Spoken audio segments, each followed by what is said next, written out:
Singer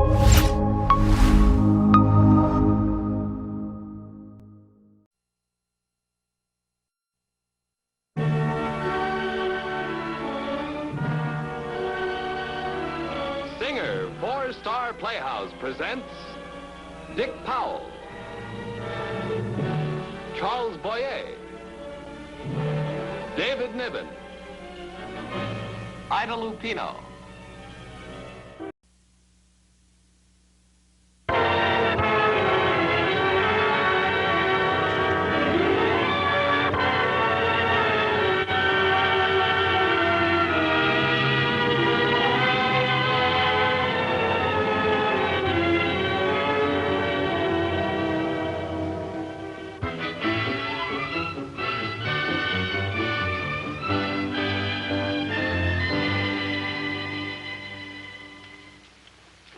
$16,000, $18,000, $20,000.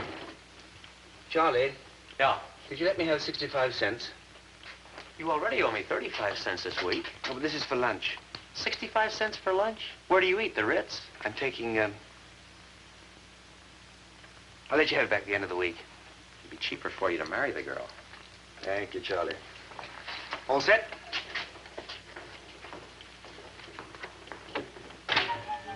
Good morning. Good morning.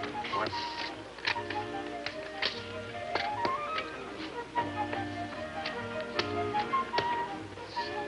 Bessie, we can go to lunch. Oh, Andy, just for today, couldn't we go to Bluebacker's? Bluebacker's? Oh, I wish I could take you to places like that. Oh, I was just kidding. It doesn't really matter where we eat. And as to me, though, always pinching pennies, never quite able to make it till payday. You got up on the wrong side of the bed this morning. I didn't sleep all night worrying about it. Worrying? What about, Andy? Look, no matter how I work this thing out, the cost of living's gone up again. We just can't afford to get married. You see, any decent sort of a house is going to cost us $20 a month, and then going to be another $15 a month. 15? Well, milk's up to 5 cents a quart now, and coffee, 17 cents. But, Andy, you're making $60 a month now. Well, how far is that going to go? You got to buy furniture. It's going to take the major part of my savings, and then there's my insurance and clothing and miscellaneous expenses such as streetcar fares, tobacco, doctor's bills. Doctor bills? Why, we're both young and healthy. I don't see any reason why. What about the babies? Oh, Andy, be quiet. $25. That would it cost Charlie for his last one. Oh, Andy, $25 for a baby. Even babies are going up now. No. No matter how I figure this thing out, $720 a year is not enough to get married on. Morning, Mr. Hopkins. 100, 110, 120. Bessie. $120. My salary for 2 whole months. Bring me the file on the CH merger, will you, please? It's now or never. Where are you going? Mr. Dunwood's office. Oh, Andy, you can't. The board of directors are meeting in there today. My best chance. They all have to pass on it. You mean you're going to ask for a raise? We want to get married, don't we? But, Andy...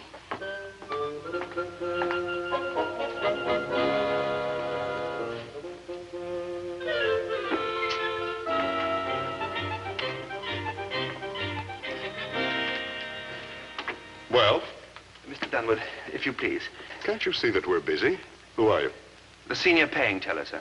Paying teller? Oh, yes. Meadows. Field, sir. Don't speak up, young man. What do you want? An increase. Yes, that's right, gentlemen. An increase, a raise. You ought to know better, Meadows. Field, sir. Interrupting an important meeting with such trivialities. Now, you know the rule. All increases are to be requested in writing. Write us a letter. I did twice. What's that? I said I did twice. I wrote 2 letters, one a year ago asking for an increase and one 6 months ago. Well, You didn't answer them. well, it should be clear even to you that we feel that you are more than adequately compensated for what you do. Gentlemen, perhaps it's my fault. Perhaps I didn't make it absolutely clear in those letters just why an increase is so necessary for me at this particular moment. While I agree that my salary was adequate when I first came to this bank 8 years ago, now the cost of living has risen to such a degree that... You aren't in debt. Oh, no, sir. No, I was considering getting married. Well, now, that is hardly one of the requirements of your job. Oh, but the requirements of my job have increased with your increased business. And you feel that you were responsible for this increase in our business? Oh, no, sir. But it is necessary for me now to memorize the signatures and study the banking habits of double the former number of your customers. And you feel that you should be compensated for that? Well, I think it should be taken into consideration. Your hours of labor are the same as your former hours, are they not? Yes, sir. What you can perform during these hours is all that was contracted for at the beginning of your employment. Ah, Mr. Dunwood, the point is... The point is that all salaries are subject to decrease as well as increase. Decrease? However, this doesn't seem to be indicated as yet in your case. That'll be all, Meadows. And now, gentlemen, concerning this Heppleweight merger, I feel that if we... Well? The name is Fields. But, oh. Yeah.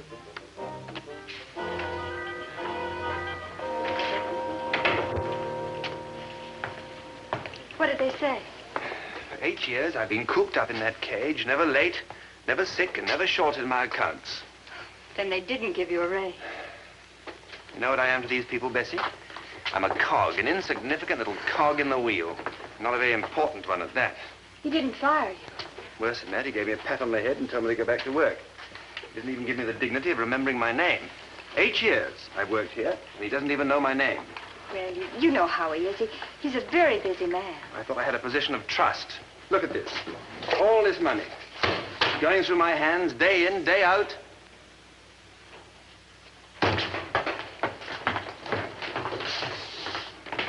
Mr. Dunwood, do you realize that enormous sums of money pass through my hands every day? Do you realize that the slightest slip in my care or my integrity or my memory would cause you irreparable loss? Is there no marketable value on a man's honesty? I'm paid for what I do, it's true. But am I rewarded for what I could but do not do? Will you excuse me, gentlemen? It seems to me that you overestimate your value to this organization. Now, your job requires very little intellectual endeavor, and as to the merits of your honesty. I know it is a popular notion that honesty among men is rare, but that is a mistaken one. Honesty in its purest form, as honesty is usually understood, is a common commodity. We have never lost a dollar by the immorality of any of our employees, and we hasten to assure you that we have the greatest faith and confidence in you. Well, thank you very much, sir. And we wish to compliment you on the perfection with which you always fulfill your duty. Very good of you, Mr. Dunwood. Thank you. Very diplomatic, Dunwood. Clerk, turn them out, I say. Give them a chance to rotate. Never ride them on a tight rein, gentlemen. Shall we proceed? I have been belittled to the uttermost point. There's not a foothold left for my dignity. Don't take it so seriously. They even take my honesty for granted. They don't consider that I might have a normal temptation. Well, of course you haven't. I've got to get rid of these papers. Now stop worrying about it. We'll make out somehow.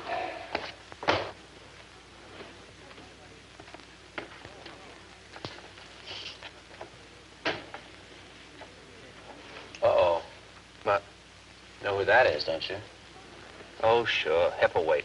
Yeah, that means we work Saturday afternoon, I'll bet. Saturday, why? Because of the audit? What audit? Haven't you heard about the Heppleweight merger? Well, how does that affect us? You'll find out. We'll have auditors in and out of our hair for a week.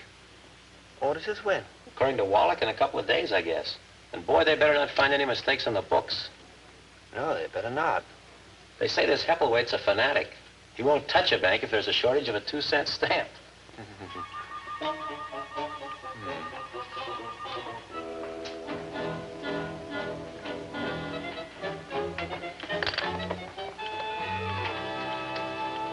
That's it?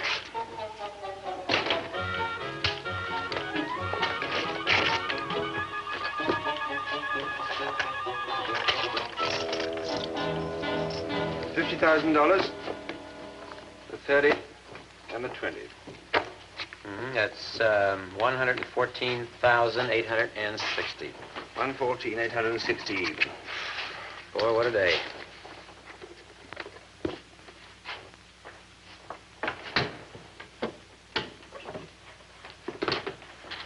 Night, Andy. Good night, Charlie.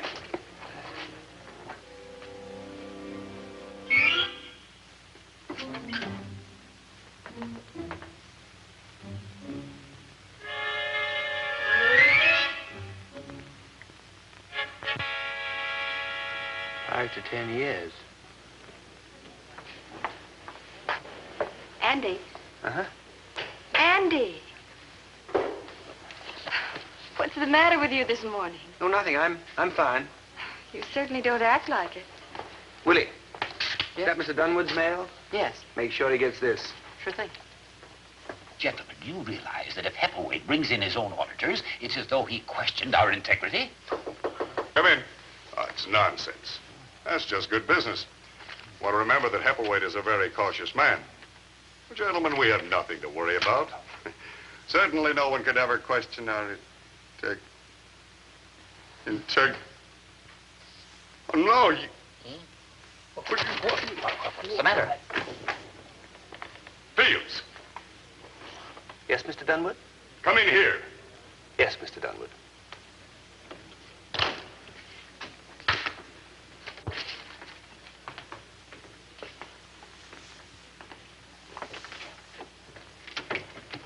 Did you write this? Yes, sir. Well, what's the meaning of it? It's perfectly clear. But it says here that your accounts are $114,800 short. No, sir. 114,860. No. That's impossible. It's easy to check. Smith! Get Fields' accounts. Bring his books in here. And check the cash on hand at the tellers.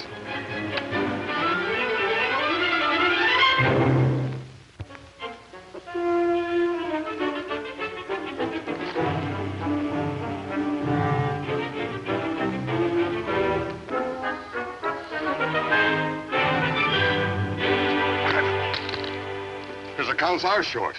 $114,860. That's right. That's what I've been trying to tell you. Call the police. Somebody call the police. No, gentlemen. I wouldn't recommend that. You're not being very rational, you know. What are you saying? Well, do you want to run on the bank? You see, if you call the police, then the newspapers will find out. If the newspapers find out, well, we all know how touchy depositors get when there's a shortage of cash. You'll be wiped out in an hour. Now, Meadow, Fields. Now, we've been together a long while. You're a respected member of this organization. Am I? But you realize what a shortage like this would do to us? Oh, yes, I do indeed.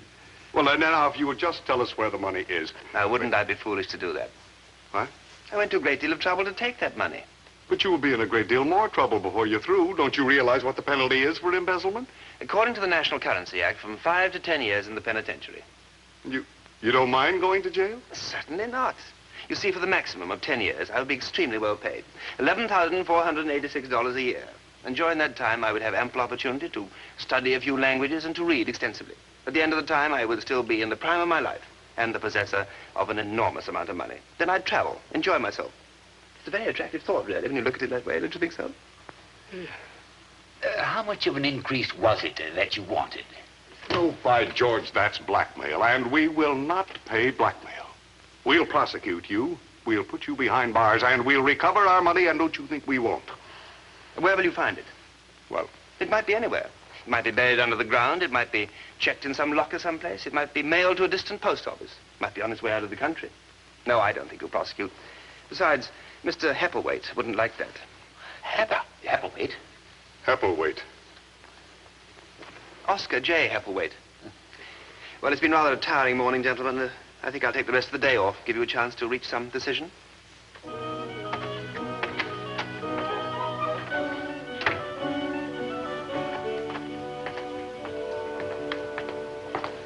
Andy, what's going on? Now, don't worry, Bessie. Everything's going to be all right. I may not be able to see you tonight, but don't worry. Just trust me. What are we going to do? You know how Hepplewhite feels about the slightest tinge of scandal. He won't touch us with a 10-foot pole now. Can we raise the money? Can we cover the shortage? With the audit, just 2 days off? What if he skips? Wait a minute, I have an idea. Smith, we'll put a detective on his trail. Get me the Chatterton Detective Agency on the telephone. That will stop his little game.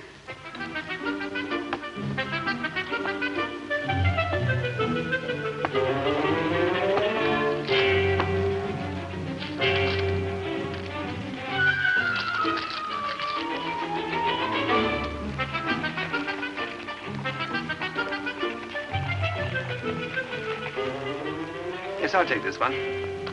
And that one. And the blue one. Oh, wrap them all up.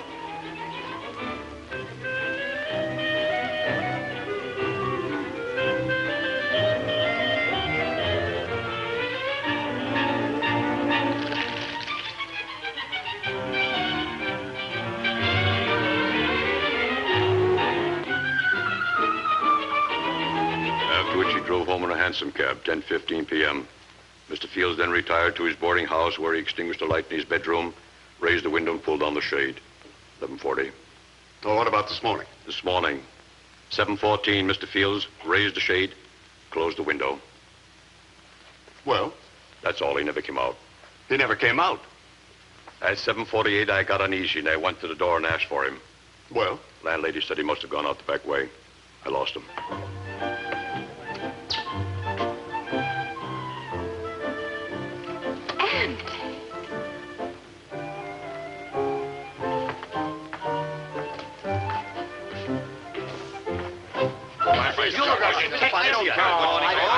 You've got the nerve coming here. Hello there. I'm afraid we got separated. That's too bad.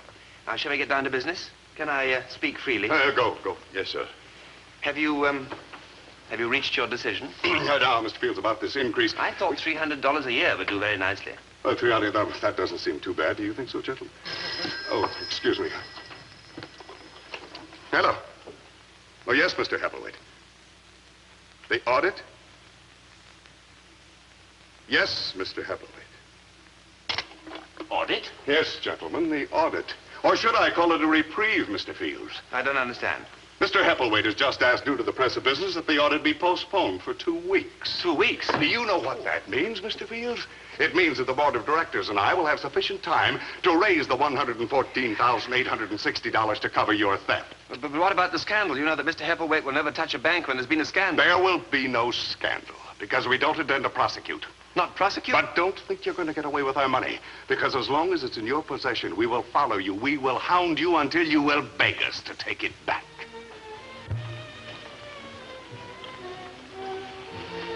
We shouldn't be eating in such an expensive place. That porterhouse steak, 75 cents. Well, this is my last chance. Heppelwaite comes here every day, and I've got to see him. Andy, why don't you give the money back? Oh, it's gone too far. If I give it back now, I lose everything. I never intended to keep the money. I just wanted them to see how wrong they were. Yes, but spending it the way you're doing, they'll have you arrested for it. That's not their money. It's mine. Yours? My savings account. Oh, Andy, that was to have been for our furniture. Yes, I know, but I had an idea that they thought I was spending their money, they'd come to terms more quickly. Now I haven't got any money left to bluff with. Shh. Ah, good morning, Mr. Appleway. I have your table reserved. This way, please.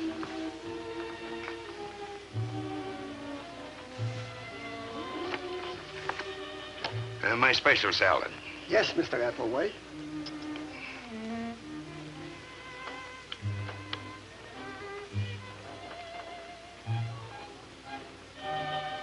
No. You haven't got it yet. Mr. Appleway, today we tried with crab meat. I said it was some kind of fish, but I didn't say crab meat. Why can't you people find the recipe for a simple salad? If you could only remember where you ate the salad, and what was in it, and the name of it. Well, that's your business. All right, we'll try again with lobster or trout. Herring. May I suggest it is perhaps a herring salad? Herring slaw? I don't know. Well, that could be the name of it. Bring me 2 unsalted herrings, 4 boiled potatoes, some endive, and 2 eggs, 1 hard-boiled and chopped. And this is my fiancée. If you wish. Come.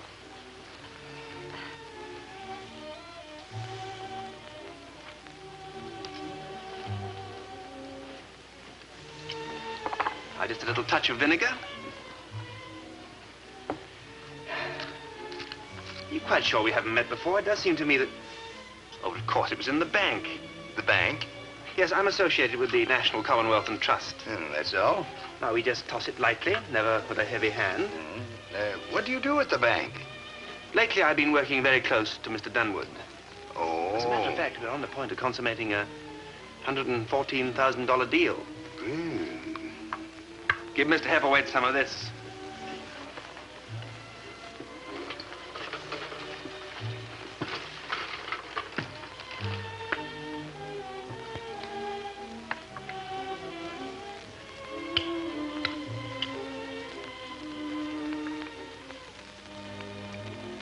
By George, this is it. Hey, you saw how you made it, Henry. That's the way it should be made. Very good, sir. I will remember. Good heavens, we must be running along. Oh, won't you join me? I'm sorry, no. I have to get back to the bank. Oh. But I do hope to meet you again, sir. Yeah. Oh, of course, I shall see you tomorrow at the audit. Oh, I'm afraid not. I've had to have the audit put back. Put back? Yeah. Oh, that's too bad. Come, Bessie. Fields, wait a minute. What do you mean, too bad? Well, it's none of my business. It's your money. Please don't quote me, but too bad. Oh. Well, it's been very nice running into you, sir. Oh, yeah. Oh, Fields, much obliged for the salad. Andy, how did you know how to make that salad? My father was a chef.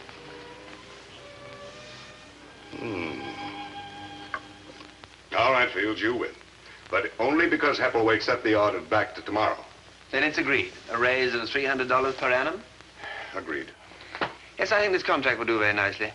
You realize, of course, that I'm handing the money back of my own free will. Yes, yes. You acknowledge that most men would prefer jail to relinquishing control of such a large sum? Of course. You see, of course, that I never intended to keep the money. It was a matter of dignity as a human being. Mr. Fields, now, about the money. You do believe in my integrity? Well, yes, yes. You appreciate my motives? Only too well. You appreciate them to be just? Unqualifiedly. Now, if you will just tell us where the money is. The money?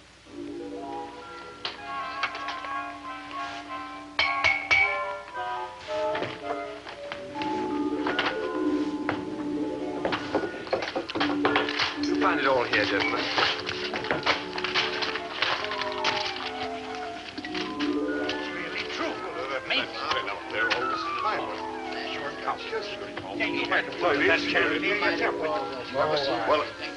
Well, I must admit, Fields, this whole maneuver was darn clever. Oh, thank you.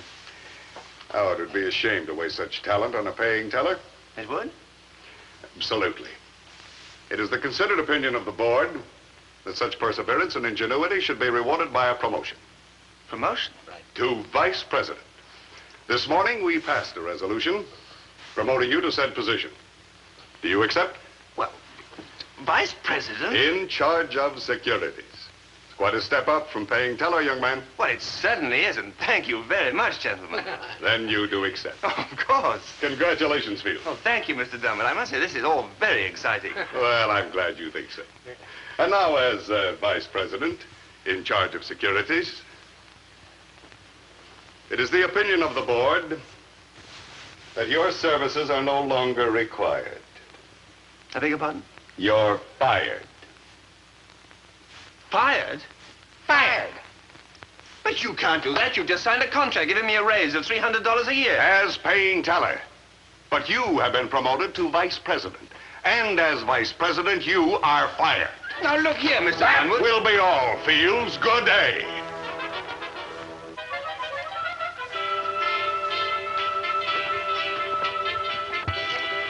Ah, Fields, they told me I'd find you here.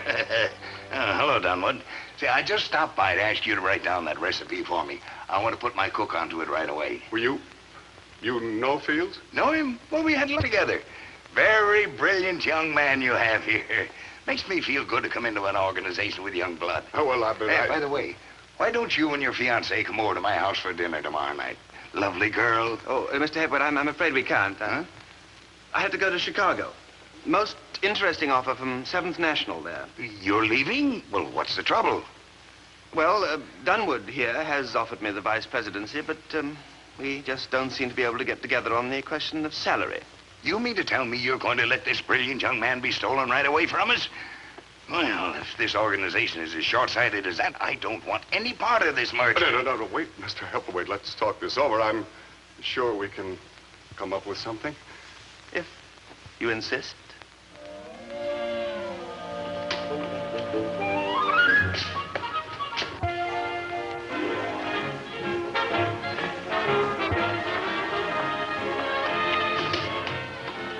After you, Mrs. Fields.